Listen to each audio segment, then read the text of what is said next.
주님의 은총과 평화가 토요일 새벽 이 자리에 함께하고 있는 모든 성도님들 가운데 가득하기를 소망합니다.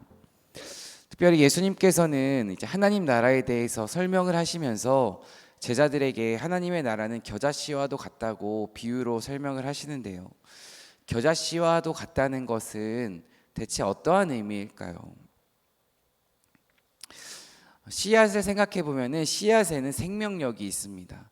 생명력이 있다는 것은 씨앗이 땅에 심기면 때가 되면 씨앗은 땅을 뚫고 나올 수 있는 힘이 있고 또 성장할 수 있는 힘이 있다는 것입니다. 또 생명력이 있다는 것은 살아 숨쉰다는 것입니다. 비록 작은 겨자씨라 할지라도 그게 땅에 맺히고 물이 들어가면 또 때가 되면 그 씨는 싹이 나고 땅을 뚫고 올라올 수밖에 없습니다. 하나님의 나라도 마찬가지인 것입니다. 하나님의 말씀이 전해지는 곳에는 하나님의 말씀에는 인간의 생각을 뛰어넘는 생명력이 있기 때문에 하나님의 말씀이 전해지는 곳에는 죽은 영혼들이 살아나는 역사가 있습니다.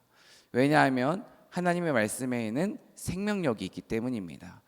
히브리서 4장 12절 말씀인데요, 제가 읽겠습니다. 하나님의 말씀은 살아있고 힘이 있어서 어떤 양날 칼보다 더 날카롭습니다. 그래서 사람 속을 꿰뚫어 혼과 영을 갈라내고 관절과 골수를 갈라놓기까지 하며 마음에 품은 생각과 의도를 밝혀냅니다. 사랑하는 성도 여러분, 하나님의 말씀은 어떻습니까? 살아있고 힘이 있는 줄로 믿습니다. 살아있고 힘이 있다는 것은 생명력이 있고 운동력이 있다는 것입니다. 생명력이 있다는 것은 끊임없이 하나님의 말씀은 사람을 성장하게 만들어주고 성숙시켜준다는 것입니다. 또한 운동력이 있다는 것은 하나님의 말씀은 한 번 내 마음 가운데 은혜를 주고 끝나는 것이 아니라 하나님의 말씀은 내 삶 가운데에 계속해서 영향력을 준다는 것입니다. 특별히 여름 사역을 준비하면서 신성교회는 계속해서 기도 사역에 집중하고 있고, 사실은 저희 신성교회는 여름 사역을 준비하면서 늘 여름 사역 그 이후에 대해서 집중할 것을 목사님께서 말씀하십니다. 이것이 무엇입니까? 여름 수련회 한번 좋은 프로그램과 좋은 행사, 이벤트 하는 것으로 끝나지 않겠다는 것입니다. 여름 수련을 통하여서 정말로 하나님의 말씀의 은혜를 받기 위하여서 정말로 같이 기도하고 준비하면서 한번 행사하고 끝나는 것이 아니라 그 이후에도 어떻게 삶의 자리 가운데에서 은혜를 이어가게 해줄 수 있을까, 이걸 위하여서 기도하며 고민하고 있습니다. 사랑하는 성도 여러분, 하나님의 말씀은 살아있기 때문에 사람과 세상이 가둘 수 없습니다. 그게 바로 오늘 본문 가운데도 등장하는 내용입니다.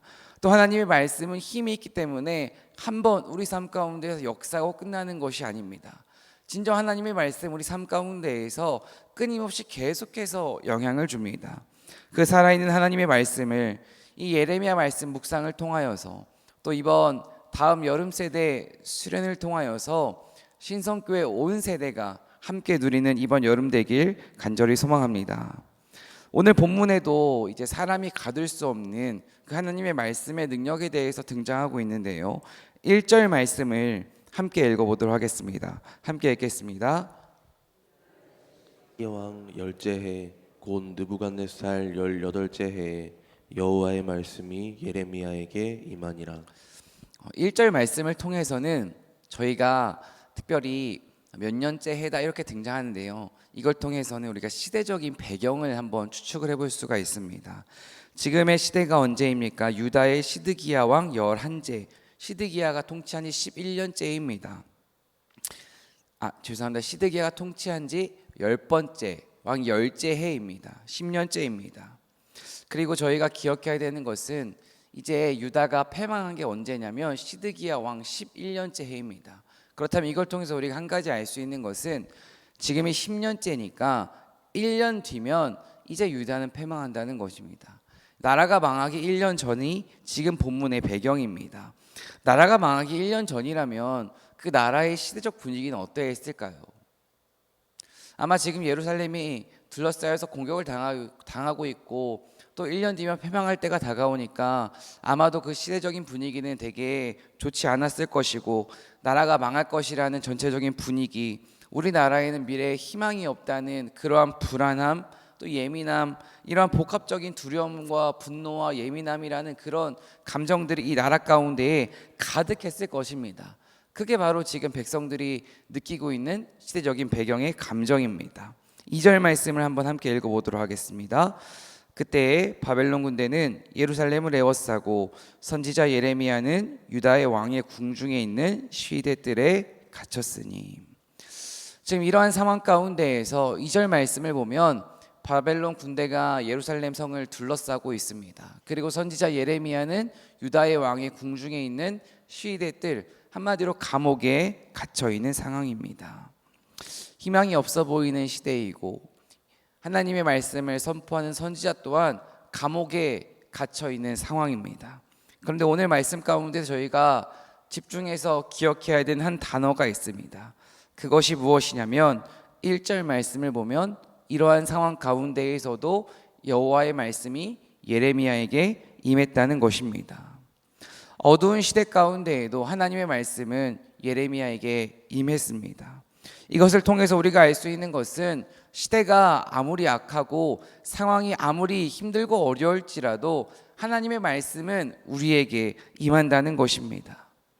또 한 가지 알 수 있는 것은 하나님의 말씀은 생명력이 있기 때문에, 힘이 있기 때문에 사람을 감옥에 가둘 수는 있지만 하나님의 말씀은 절대 어디에도 갇히지 않는다는 것입니다.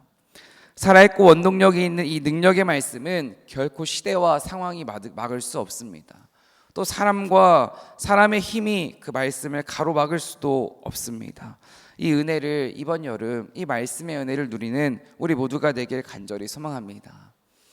이 말씀의 은혜를 누리는 것에 대해서 묵상을 하면서 개인적으로 제가 경험했던 말씀의 은혜 한 가지 사건이 생각났습니다.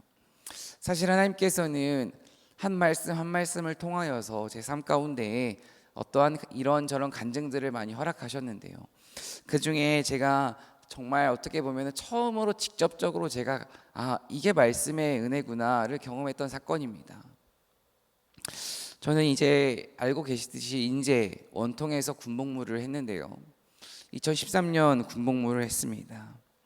그때 저는 운전병으로서 이제 선탑 연대장님을 잘 모시는 그러한 직무를 감당했는데요. 주일 아침에 GOP 정차를 가야 되는 일이 있었습니다.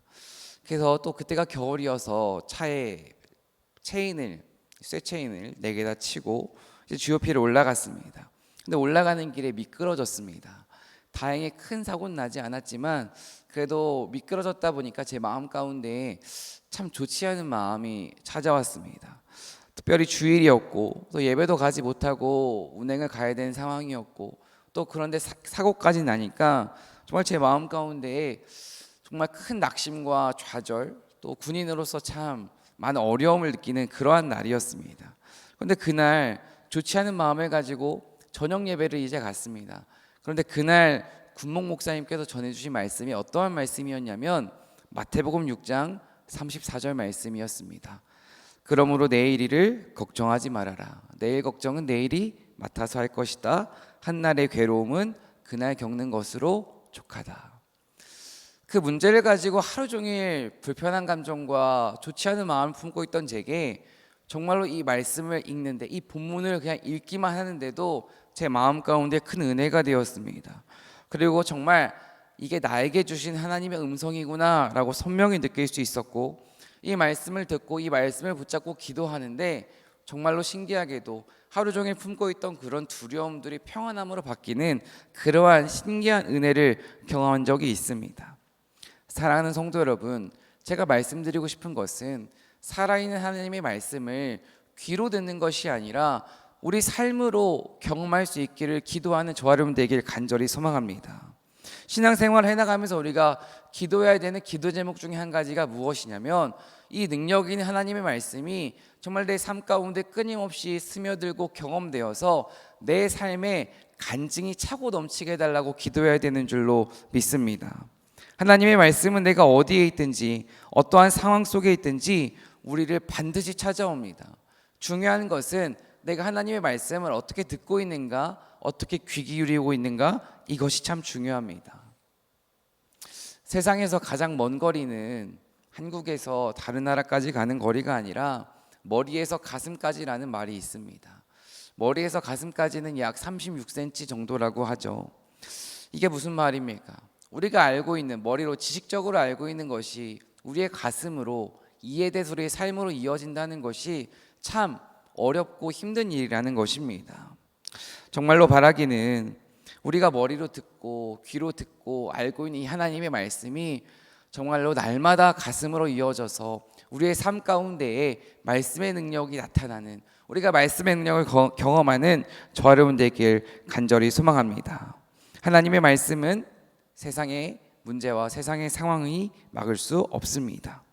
이제 예레미야가 왜 감옥에 갇혔는지 3절과 5절 말씀 가운데 등장을 하는데요. 3절과 5절 말씀을 보면 예레미야는 정말 감옥에 갇힐 수밖에 없구나라고 고개를 끄덕일 수밖에 없습니다. 그냥 이 내용을 간단히 한 문장으로 요약하면 이스라엘 너희는 망할 거야 라고 지금 예레미야는 선포하고 있습니다. 이스라엘 백성들에게 너희는 반드시 패배할 거야, 반드시 항복할 거야, 반드시 망한다, 이렇게 지금 예레미야는 선포하고 있습니다. 예를 들어서 일본의 통치를 받고 있을 때에, 일본의 통치를 받고 있는데 한 독립운동가가 오더니 우리나라는 반드시 일본한테 항복할 거야, 반드시 망할 거야, 너희는 절대 희망이 없어, 이런 말을 우리에게 한다면 우리 마음 가운데도 분노가 치밀어 올랐을 것입니다. 이러한 생각을 가지고 지금 이스라엘 백성들이 예레미야 선지자에게 이스라엘 너희는 망할 거야, 아마도 모든 백성들의 마음 가운데 분노의 감정이 올라왔을 것입니다. 그리고 이 시드기야 왕은 분노의 감정을 가지고 이제 예레미야를 감옥에 가두었을 것입니다. 예레미야가 감옥에 갇히는 이 말씀을 묵상하면서 저는 크게 두 가지가 생각이 났습니다. 첫 번째는 시드기야를 한번 생각을 해보았습니다. 시드기야는 한 나라의 왕입니다. 그렇다면 얼마나 고민해야 되는 것이 많았을 것이고 또 결정해야 되는 것들이 많았을 것입니다. 그런데 지금 오늘 본문에 등장하는 시드기야는 예레미야 선지자가 선포한 하나님의 말씀, 그 말씀이 자신의 귀에 좋지 않은 이야기이기 때문에, 자신의 귀에 거슬리는 이야기, 자신의 마음을 불편하게 하는 이야기이기 때문에 그 이야기를 듣지 않습니다. 오늘 매일 성경 해설에 보면 이렇게 설명하고 있습니다. 때로는 귀에 거슬리는 소리가 정말 귀 기울여야 하는 말씀일 수 있습니다. 쓴 소리를 듣지 못한다면 하나님의 말씀도 듣지 못합니다. 사실 엄마의 잔소리는 자녀를 좋은 길로 인도해주는 가장 좋은 소리인 것 같습니다. 때때로 그 엄마의 사랑의 잔소리가 그리울 때가 있습니다. 쓴소리를 듣기 좋아하는 사람은 없을 것입니다. 하지만 인생은 해석입니다. 내가 누군가에게 좋지 않은 이야기를 들었더라도 내 마음은 아프다 할지라도 그 이야기를 가지고 기도하며 내가 듣기 싫은 소리지만 정말로 내가 받아들여야 하는 것이라면 내가 그 소리를 잘 듣고 내 삶에 적용한다면 오히려 그 쓴소리가 나에게 가장 좋은 약일 수도 있습니다. 그리고 그 쓴소리 덕분에 내가 더 아름다운 사람이 될 수 있습니다. 마찬가지입니다. 하나님께서는 날마다 이 말씀을 통하여서, 큐티를 통하여서, 주일 예배 설교를 통하여서 우리에게 때때로 쓴소리를 하실 때가 있습니다. 결단해라, 회개해라, 돌아와라, 그런 행동은 그만해라. 그때 우리가 그 말씀을 외면하지 않고 내가 듣기 싫은 소리이고 내가 정말로 외면하고 싶은 말이지만 하나님 아멘으로 받아들이겠습니다 라고 하고 내 부족함을 인정하고 하나님께 나아가는 사람만이 하나님 안에서 아름답게 성숙할 수 있는 줄로 믿습니다. 이 들을 수 있는 은혜가 저와 여러분 가운데 있길 간절히 소망합니다. 좋은 소리만 듣기 위해서 좋은 소리만 찾아다니면 결코 안 됩니다. 사실 좋은 소리는 우리를 무너뜨릴 수 있는 가장 좋은 방법이기도 합니다. 쓴소리 해주는 이들을 향해 감사하며 쓴소리도 귀 기울여 듣는 저와 여러분 되길 간절히 소망합니다. 이 감옥에 갇히는 이야기를 통해서 제가 두 번째로 했던 묵상은 감옥에 갇히지만 어떠한 불평도 하지 않는 이 예레미야의 모습이 개인적으로 제게 은혜로 다가왔습니다. 제가 불평이 참 많았나 봅니다. 지금 예레미야는 하나님이 시키는 대로 하고 있습니다. 하나님의 말씀에 온전히 순종했고 하나님이 전하라는 말을 계속해서 선포하고 있습니다. 그런데 그에게 돌아온 결과가 무엇입니까? 감옥에 갇히는 것입니다. 그렇다면 이렇게 생각해 볼 수 있습니다. 하나님의 말씀에 순종했는데 은혜가 가득하진 않아도, 응답이 가득하진 않아도 그의 삶이 평탄해야 되진 않을까? 그런데 지금 오늘 성경 말씀은 그를 감옥에 가두고 있습니다. 그런데 그는 어떠한 불평도 하지 않고 어떠한 자신이 감옥에 갇히는 것에 대해서 어떠한 변호, 어떠한 호소도 하지 않습니다. 저는 이 말씀을 붙잡고 기도하면서 어떻게 예레미야는 정말로 불평하지 않고 호소하지 않고 자신의 이러한 이야기들 하지 않을 수 있을까? 그냥 이러한 생각을 해보았습니다. 저는 이것에 대해서 고민하고 질문하면서 예레미야라는 인간에 대해서 생각을 해보았습니다. 사실 오늘 말씀에서 한 장만 넘겨보셔도 32장 17절 말씀에 보면 슬프도소이다 라고 말을 하면 예레미야는 하나님께 자신의 감정을 고백합니다. 예레미야는 누구보다도 자신의 감정에 충실했던 사람입니다. 그렇기 때문에 예레미야는 깊은 우울에 빠진 경험도 있습니다. 이렇게 자신의 감정을 잘 표현하는 사람이 왜 감옥에 들어갈 때에는 자신의 감정을 표현하지 않고 있을까요? 저는 이것에 대해서 이렇게 결론을 내려보았습니다. 예레미야는 이미 하나님의 말씀을 선포하면서 내가 이 말을 했을 때에 내가 감옥에 갇힐 것을 예상했을 것입니다. 한마디로 내가 하는 행동에 대하여서 그 행동에 대한 결과, 그것까지 이미 알고 있었을 것이고 책임져야겠다는 결단이 있었기 때문에 그는 불평하지 않았을 것이라는 것입니다. 우리가 잘 알고 있는 다니엘도 동일합니다. 다니엘도 왕이 조서를 내렸는데 기도하지 말라고 했습니다. 사자굴에 넣을 것이라고 했습니다. 하지만 그럼에도 불구하고 그는 하나님 앞에 3번 기도합니다. 그리고 그는 정말 사자굴에 들어갑니다. 이것을 통하여서 알 수 있는 것은 무엇입니까? 다니엘도 어떠한 불평이나 원망을 하지 않습니다. 그는 오히려 감사를 고백했습니다. 그럴 수 있었던 이유는 다니엘은 이미 자신이 기도의 행동을 선택했을 때에 나는 사자굴에 들어갈 거야 예상했기 때문입니다. 준비했기 때문입니다. 이것을 통하여서 그리스도인이란 어떠한 사람인가 우리가 한 가지 정의를 내려볼 수 있습니다. 그리스도인이란 어떠한 사람입니까? 내가 하는 선택에 대하여서 책임져야 되는 사람이 바로 그리스도인입니다. 또한 하나님의 뜻이라면 나에게 돌아올 그 책임이 감옥이라 할지라도 좁은 길이라 할지라도 좋지 않은 결과라 할지라도 하나님의 뜻이라면 온전히 순종하는 사람이 진정한 그리스도인인 줄로 믿습니다. 오늘 말씀을 준비하면서 목사이지만 믿음의 선택을 해야 되는데 나에게 돌아올 결과 때문에 주저주저했던 저의 모습들이 참 많이 생각났습니다. 정말로 하나님이 주신 감동이 있다면 결과를 먼저 생각하기보다 일단 믿음의 순종을 먼저 행할 수 있는 저 여러분 되길 간절히 소망합니다. 6절과 7절 말씀입니다. 6절과 7절 말씀을 보면 하나님이 어떤 분이신지 알 수 있습니다. 하나님은 어떤 분이십니까? 예레미야에게 계속해서 말씀하시는 분입니다. 하나님은 예레미야에게 하나멜이 찾아와서 아나돗에 있는 밭을 사라고 할 것이라고 알려주십니다. 그리고 정말 예레미야는 그 음성을 잘 들었고 하나님이 말씀하신 대로 8절 말씀을 보면 여호와의 말씀과 같이 나의 숙부의 아들 하나멜이 찾아왔습니다. 하나님의 말씀은 그의 삶 가운데에 동일하게 성취되고 이루어지고 있습니다. 그렇다면 이제는 아나돗의 밭을 사는 이야기를 잠시 나누어 보겠습니다. 하나멜과 예레미야는 친척 관계인데요. 하나멜은 예레미야에게 찾아가서 아나돗에 있는 밭을 사라고 지금 부탁하고 있습니다. 그런데 여기서 우리가 이 행동을 정말 가볍게 생각해 볼 수 없는 것이 하나멜이 하고 있는 행동은 단순하게 땅을 사고 파는 행위가 아니라는 것입니다. 깊이 생각해 보면 지금 이스라엘이 망하기 1년 전입니다. 나라가 망하기 1년 전에 내 땅을 사달라고 말하는 것은 상식적으로 이해할 수 없는 일입니다. 모든 사람들이 지금 나라가 망할 것이라는 것을 느낌적으로 알고 있고 시기적으로 정말 나라가 무너지고 있다는 것을 다 알았을 것입니다.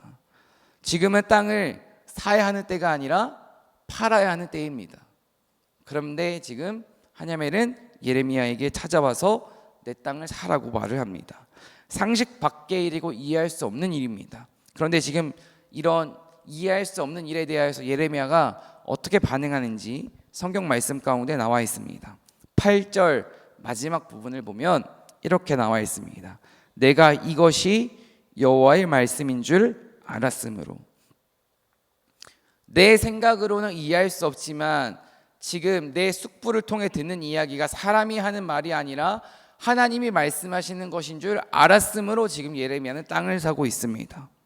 예레미야는 중요한 선택의 갈림길 가운데에서 내 상식, 내 경험, 내 지식을 의지하는 것이 아니라 내가 들었던 하나님의 음성을 기억했습니다. 이 은혜가 저 여러분 가운데 있길 간절히 소망합니다.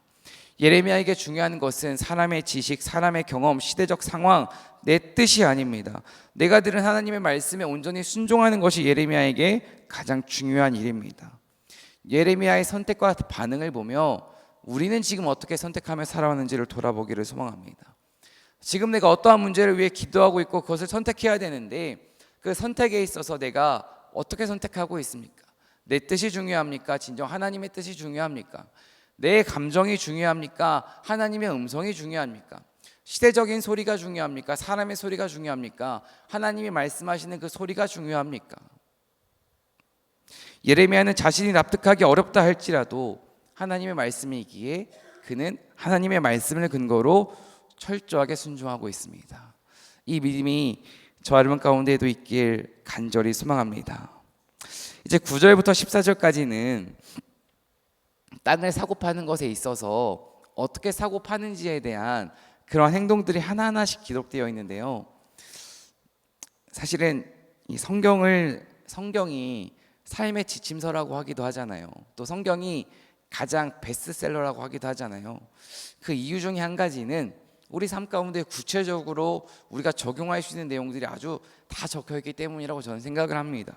9절과 14절도 보면 사실은 부동산, 집을 어떻게 사고 팔아야 하는지를 하나님은 아주 친절하게 알려주고 계십니다. 값을 주고 증서를 쓰고 증인을 세우고 매매 증서를 가져가야 한다. 사랑하는 성도 여러분, 성경에는 이렇게 하나님께서 세심하고 꼼꼼하게 우리가 어떻게 이 세상을 살아가야 하는지 삶의 지혜를 알려주셨습니다. 삶의 지혜, 삶의 정답이 담겨있는 이 성경을 진정 사랑하는 저 여러분 되길 간절히 소망합니다. 마지막 15절입니다. 함께 읽도록 하겠습니다. 함께 읽겠습니다. 만군의 여호와 이스라엘의 하나님께서 이와 같이 말씀하시니라. 사람이 이 땅에서 집과 밭과 포도원을 다시 사게 되리라 하셨다 하니라. 나라가 망한다면 땅을 사는 것이 무슨 소용이 있겠습니까? 눈앞의 현실을 보면 땅을 사는 것은 이해할 수 없는 일이고 바보 같은 짓입니다. 하지만 지금 예레미야는 하나님의 말씀을 근거로 땅을 샀습니다. 그런데 구체적으로 어떠한 말씀을 근거로 땅을 샀냐면 다시 사게 되리라. 다시라는 단어가 참 중요합니다. 하나님께서 이 땅에서 집과 포도원을 다시 사게 되리라. 하나님은 70년이라는 시간을 말씀하셨고 회복을 약속하셨습니다. 한마디로 예레미야는 다시 이 땅 가운데 하나님의 회복이 반드시 임할 것을 믿었기 때문에 믿음으로 아나돗의 밭을 살 수 있었던 것입니다. 하나님을 믿는다는 것은 무엇입니까? 때로는 믿음으로 내 삶을 결단하고 하나님께 내 생각을 맡기고 결단하며 아나돗의 밭을 사는 게 믿음의 행동인 줄로 믿습니다. 또 믿는다는 것은 사람이 보지 못하고 듣지 못하고 생각하지 못하는 것을 보고 듣고 생각하고 행동하는 것이 진정 믿음의 사람입니다. 사랑하는 성도 여러분, 오늘 말씀을 통하여서 우리 스스로에게 적용해 보았으면 좋겠습니다. 지금 우리가 믿음으로 사야 하는 아나돗의 땅은 어디입니까? 이번 여름의 시간을 보내면서 내가 하나님 앞에서 하나님의 말씀에 순종해서 내가 스스로 결단하고 헌신하고 구분해야 되는 것은 무엇입니까? 하나님께서 분명 우리에게도 우리가 사야 하는 아나돗의 밭을 끊임없이 말씀하실 것입니다. 하나님의 그 말씀을 들을 때에 그 말씀을 외면하는 것이 아니라 믿음으로 순종할 수 있는 저 여러분 되길 간절히 소망합니다. 오늘 매일 성경 왼쪽 밑에 있는 공동체 기도를 함께 읽고 오늘 말씀을 마무리하도록 하겠습니다. 50페이지인데요. 밑에 공동체 기도를 한번 함께 읽도록 하겠습니다. 함께 읽겠습니다. 사람의 생각을 넘어 일하시는 하나님을 믿고 하나님의 말씀에 순전히 순종하게 하소서. 이 기도가 우리의 고백이 되길 간절히 소망합니다. 기도하겠습니다.